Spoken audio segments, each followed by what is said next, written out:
కర్నూలు జిల్లా ఎస్పీ విక్రాంత్ పాటిల్ ఆదేశాల మేరకు మంగళవారం ఉదయం కర్నూలు నగరంలోని బంగారుపేటలో నాటుసారా స్థావరాలపై కర్నూలు 2వ పట్టణ పోలీసులు, ఎక్సైజ్ పోలీసులు సమన్వయంతో దాడులు నిర్వహించారు.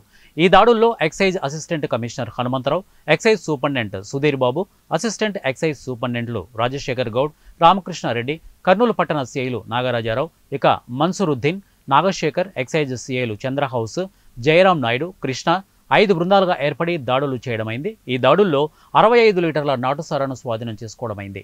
మరియు 1350 లీటర్ల నాటుసారా బెల్లం ఊట ధ్వంసం చేశారు.